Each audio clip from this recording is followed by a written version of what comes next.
So what is the end of the year look like for 2025 for Ben Mm, Waswick? mm. Just getting a bunch of just random stuff done, like all the boring stuff that you don't want to do during the year, that at the end of the year, like, oh, I never did that. I never kept track of the accounting. I never did that. So it's just little things like that, I feel, are all the stuff that I've been doing. How about you? Yeah, I know. I tell you what, probably middle of November this year, I kind of got dialed in on the getting caught up with things, which was really nice. Normally, I'm a wait till December, kind of panic getting everything. Yeah. But yeah, I was pretty locked in here. So now that the end of the year is here, I'm kind of situated. I'm kind of finishing up. We had a couple closings, Mm, getting those last couple deals wrapped up, and just excited for Christmas break. yeah. How does it feel now that you're not a 8 to 5 employee? How does Christmas break feel? Because I'm assuming you didn't get that much time off at your old job. No, You probably no. got a couple days hmm here and there. So what does it feel like now that you're fully self-employed and you can be like, frick everybody, I'm doing what I want? Yeah. I worked at a dealership. So it was like you'd get like Christmas Day off and then immediately you'd come back to work, which was always, I mean, it was okay. I didn't mind working, but it's really weird because I had friends over last night and they're like, "Oh yeah, I've got next week off, but I'm gonna work tomorrow." And they're like saying all this stuff, and I'm like, I could literally do whatever I want. Like I can just run free, which is kind of weird to think. I feel like I'm still gonna work a decent amount because you're just kind of always on the clock as a realtor, but it doesn't feel like work, you The know? the great thing is it's your choice whether or not Yeah. you want to.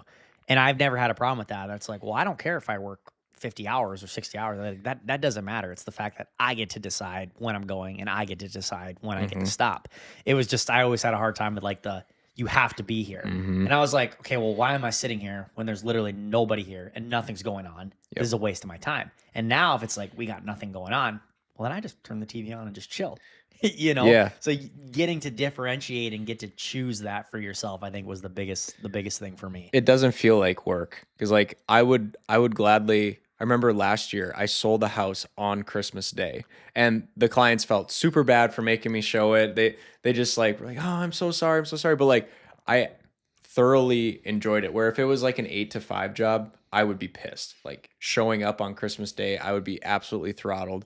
But selling a house on Christmas Day, helping out someone and doing it on my own time, it didn't really feel like work. Yeah, it is. It's a total change here. So, well, I'm excited for you. Yeah. Ending the year. So going into 2026, first full year into real estate for Yep. you, That's gonna full be time. wild.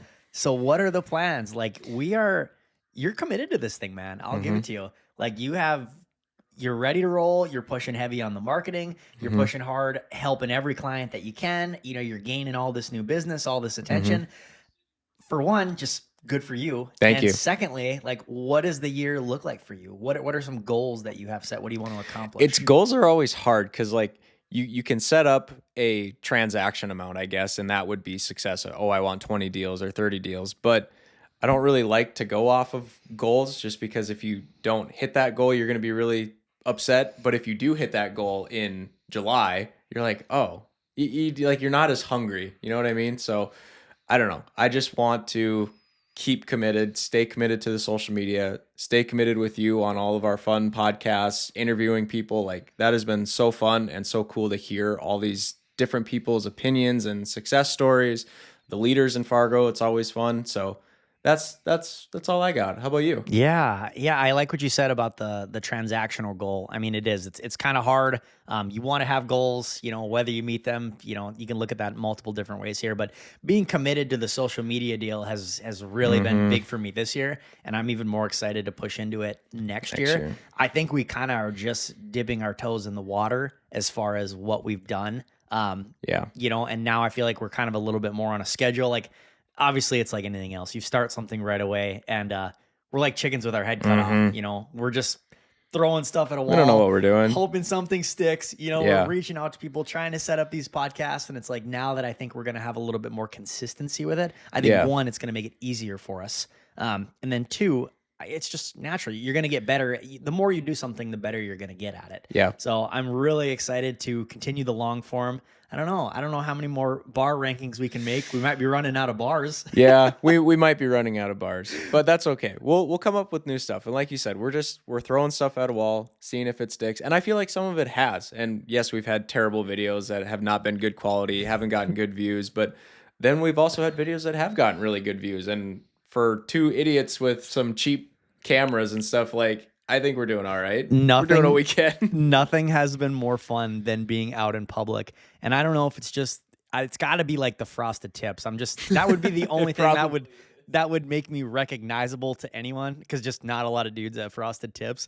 But nothing has been more fun than being out and somebody's like, "Dude, I saw your video. I saw this." And I'm like, "Oh my God, that's fantastic. I'm actually a realtor." Dude, you had someone at the landfill come up to you. When you got guys That's stop insane. when you got guys stopping their bulldozer at the landfill to open their door just to tell you they saw you on TikTok, I was like, you know what? This has been fun. This kind of made it all worth it. That's crazy. It's weird seeing like other mentors that we look up to, like whether they're realtors or investors, they'll just like come up to you and be like, "Hey, I saw your TikTok," or "Hey, I can't open my phone without seeing your face." It's like, it's kind of weird, but it's like, well, it must be working. I mean, everyone is seeing this type of stuff. So As long as we're staying in front of people and not being too big of idiots. yeah, we'll do our best. I think we'll do our best here. So yeah, we're looking forward to continuing to put out content. Hopefully it turns into a little bit more quality for you guys.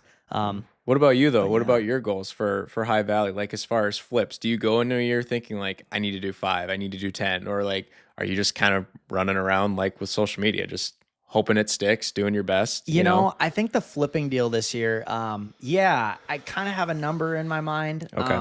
I was a little high last year. I wanted to do between 7 and 10, Mm. and I didn't end up getting there. Didn't actually end up even getting that close.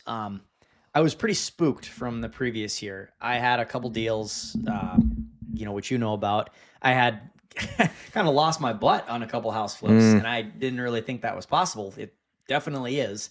So I kind of got scared a little bit and I kind of toned it back. So the deals that I did in 25, the house flips, they worked really well, but I just wasn't as aggressive as pursuing more of them. I think because I just wanted to make sure I was like, okay, I'm going to step back into this slowly and just make sure I'm got my head screwed on straight here. So now that I've gotten, another handful under my belt here, I think if I could do, I don't know. I mean, maybe I'll shoot between that 7 and 10 again. Okay. I think that would be a pretty good number. I mean, one a month would be ideal if they were good and they all worked like that. But I think it's really about quality over quantity this year. It doesn't do me any good to say I flipped 15 houses in a year. Well, 2 of them lost money, 3 of them only made 10 grand, and it's like, well, that's a lot of time and a lot of energy and a lot of effort for possibly not that much. Yeah. So if I could just do the ones that I want to do that are quality and then they make pretty good money, I would feel a whole lot better about that. So the flips are great. I want to get way more active on the sales side this year. I have not pushed as hard as I should have this year. Sure. I was really optimistic I was going to, but looking back, I didn't push it like I should have. So I would love to surround myself with more guys like you, good agents who are active, who are out there doing stuff. And not that I need motivation, but I think it just is easier when you're hanging out with guys who are also other high producers and they're doing deals. And it's like, well, what are you guys doing that's working? And so, but I think doing, I don't know, 15 to 20 regular transactions this year, I think would be a really, really good number. And just so people know, that just when you say sales, you just mean by representing buyers and sellers in the home market, opposed to buying a house yourself, flipping it, and trying to make some money off that. Yes, exactly. Yep. Okay. Thank you for clarifying. No, you're on good. that there. So You said it with trying to do quantity over quality. I have that same problem. I feel like when you're young, like we are, and you're trying to get to a certain goal, you're trying to buy you're trying to buy rentals, you're trying to buy flips, you're trying to represent people, you're trying to do all these things. It's easy to buy bad deals because you're just trying, like, I just want to do something. Like there were multiple times this year you'd be like, just waiting for the right deal.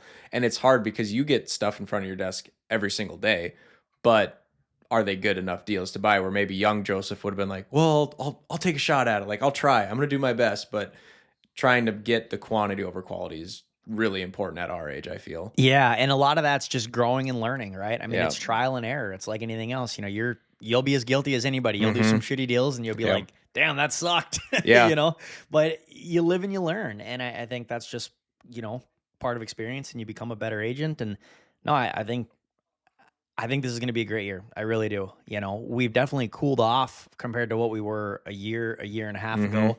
So I'm not a fortune teller, but I think if interest rates do anything productive or are any bit better, I think the spring's going to be all right. I Well, and think so many there's, people have been waiting. Like, at what point are all those home buyers and sellers going to be like, okay, I've been waiting for 3 years for these interest rates to drop. Obviously, they're not coming back down to what they used to be, but I feel like we're getting to a point where it's reasonable. Like, I bought my house, had to refinance. Like, you just kind of pull the trigger. You just have to deal with it. It's not the perfect rate, but it's not terrible. yeah, definitely. I mean, I think historically, if you're kind of hovering somewhere in the 5%, Absolutely. I think that's kind of hard to beat here. Yeah. So no, I'm optimistic about it here. Hey, well, we can't be doing as bad as the Bison this year. Oh, God.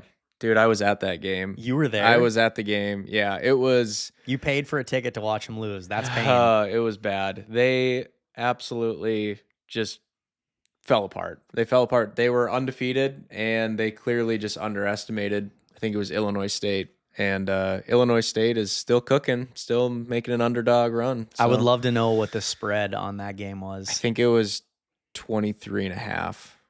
Bison were favored by Yeah. 23 and a half. Yeah. Man, could you imagine? I wonder how much you would have won if you would have bet $1,000 on that game. Yeah. Probably would have been a, who knows, Huge. crazy payout. Absolutely. Dude. Yeah, that's upsets, but This is terrible, and I almost feel bad saying this, but I thought it was hilarious. I knew multiple people that had already booked their Nashville tickets in Yeah. places. And I was like, the minute they lost, I was like, dude, the shame you would have to go Mhm. back onto that Allegiant website trying to Refund, refund refund. your ticket. no one's going to be on that flight. It's gonna be a dead flight. It's going to be a dead flight. Allegiant probably planned on having 5 planes going Absolutely. back and forth that day, and then they're like, "Oh, never mind." Historically, it's not a bad investment. Like, almost every single time when you think they're going to make the championship, they always do. And this year they they weren't ready. I guess They not. weren't ready. So is it that they weren't ready, or was it just a bad game? 'Cause Probably weren't they- both. Weren't they undefeated? They were, yeah. I think if the Bison played them 10 times, I think they would beat them 9 out of 10 times. It just happened to be. I think the fans weren't too hyped. Like, the stadium was honestly kind of half empty, and it was a playoff game because it was the first round. Like, everyone's like, oh, we're going to kill them by 50. And the very first play of the game, the Bison scored a touchdown. Like, very first, I think, to Trey Lance's brother, Bryce Lance, just wide open touchdown. We're like, oh, this is going to be a stupid game. We're going to win by 50. But not what happened. Yeah, clearly not here. So who's even left in the playoffs? It's Illinois State, you said. Is Illinois, South Dakota? Are they I still think in it? South Dakota's still in it. Montana is still. I think both Montanas might still be in it. So, yeah, we'll see what happens. But I guess we're not going to Nashville this year. I guess not. I guess not. I guess But you're going to Arizona, though. I am going to You Arizona. dog. I seriously That's do. not fair. Well, we got going back to my realtor time off here. After about 5 o'clock today, Are you what's kidding me? Friday? I'm non-existent. I don't exist.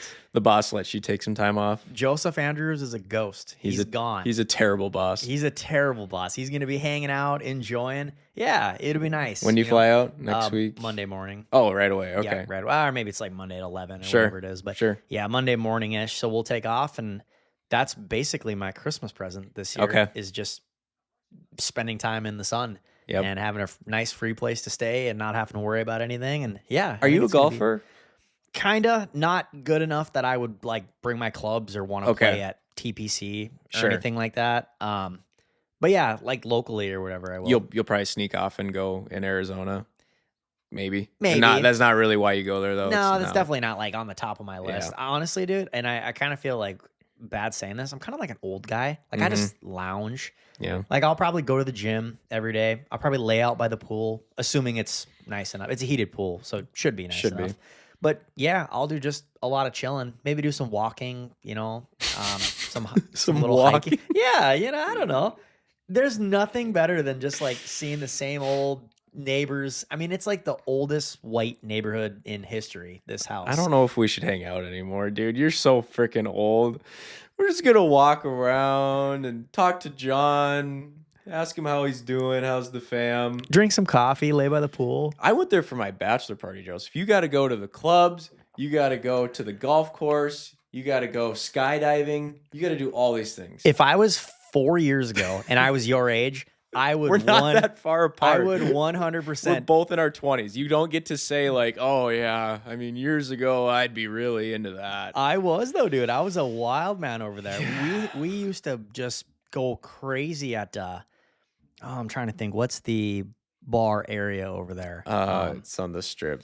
Yeah, I know It's what in you're talking. Scottsdale. You know what I'm talking about. But Yeah. anyways, we used to just tear that up over Yeah. there. The 2 a.m. nights, the crazy Yep. stuff. And I don't know, all of a sudden it just gets to be less and less attractive. Yeah. They say there's a bar in Fountain Hills. Somebody told me that there's one bar there and it's pretty popping. Okay. So I will say I'm fairly excited to check that out. That'll be fun. Yeah. So maybe that will be kind of that, small. Medium. You got to do something. Yeah, we but can I meet in the understand middle. the clubs aren't like we went there for my bachelor party 2 years ago, and it was a lot of fun. But I could only do it one night out of the few nights. It's not back when you're 21 where you're like every night, let's go, like just unlimited energy. But staying up until 2 or 3 a.m. and the clubs there, I don't know actually if they do close. I think it's like 5 a.m.